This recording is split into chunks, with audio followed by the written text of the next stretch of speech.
are we tied to? Where is our allegiance?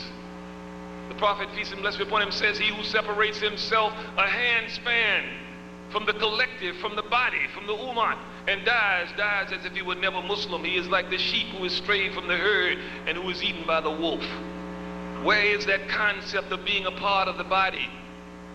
And again, this is the important thing, because when we look at the tool, the contract of bay'ah, we understand that concerning the Prophet, peace and blessings be upon him, people did not take bay'ah on the basis of belief or iman. They took the bay'ah to establish the authority, that he was the ruler. They took shahada as a confirmation of iman and faith and belief. But as far as bay'ah, it is a contract between the leader and the people. And as Muslims, we must mature as the body has begun to mature. When we look around, they say by the year 2000, which is not far off by their calendar, Islam will be the second largest religion in this country. We contend that it is already. They estimate the Muslim population in this country to be between 8 and 10 million and growing. Allah subhanahu wa ta'ala, he increases one Muslim at a time. He expands the universe one Muslim at a time. So that consciousness that goes with it, the responsibility of the body to begin to, from amongst themselves, because the Prophet in his tradition related, he says that the Banu Israel, they had prophets, and the prophets came one after another. After one prophet died, another would come. He says, but among us, he says, there will be no other prophet. He said, but there will be khalifa, there will be the Khalifa, there will be those, and he said there will be many Khalifa that will come to rule.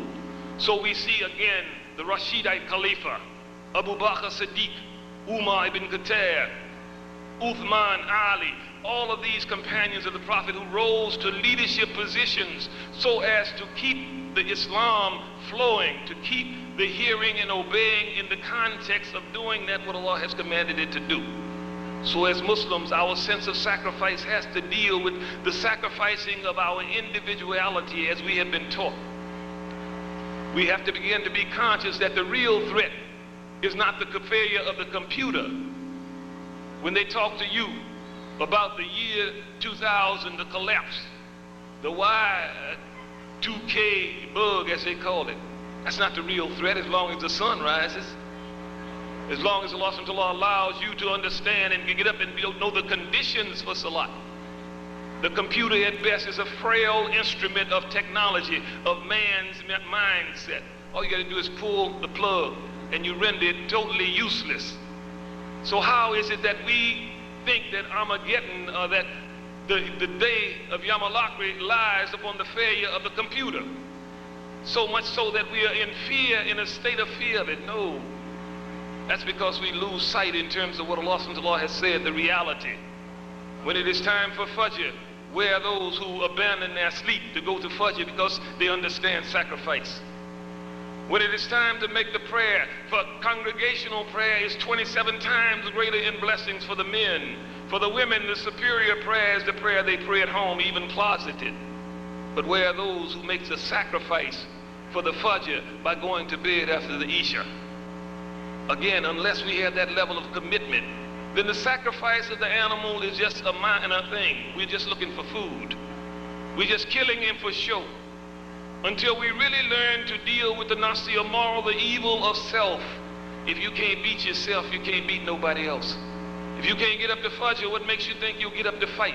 And believe me, concerning the fight is imminent.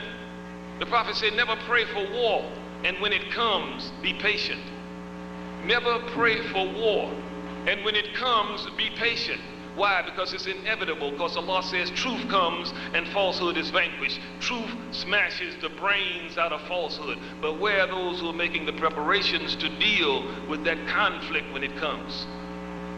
Again, how do you prepare yourself for it? Prayer 5 times a day. Fasting in the month of Ramadan. Voluntary fasting. Charity, zakat, which literally means to take from what you have as a means of purifying what you keep. Where are those who consciously reach in their pockets to give so as to support the Islamic movement?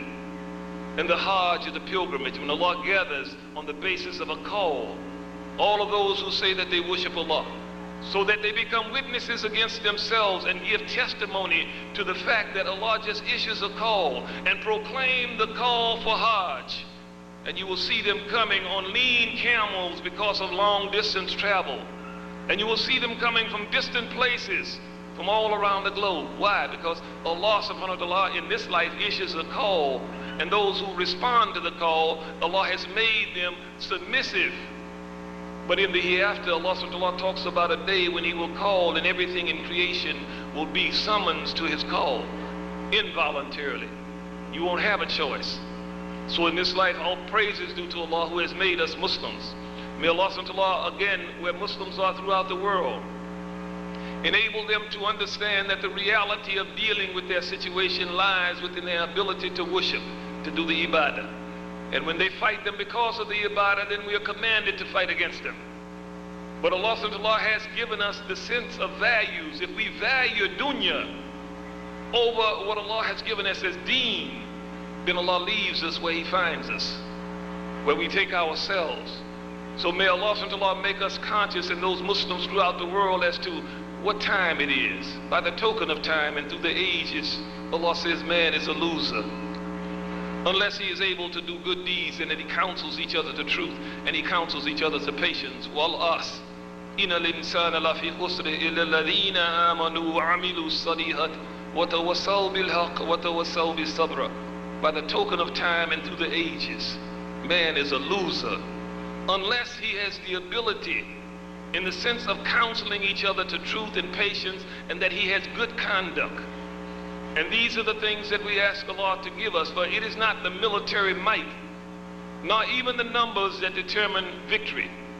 We look at the situation again concerning the Prophet Musa alayhi salatu salam, when he went to the Banu Israel, who they say had been enslaved for 400 years by Pharaoh. And he went to them, and he did not appeal to them to arm themselves or militarily prepare themselves for war. Allah said He went to them and He commanded upon them, and turn your houses into places of worship and establish prayer. And turn your houses into places of worship.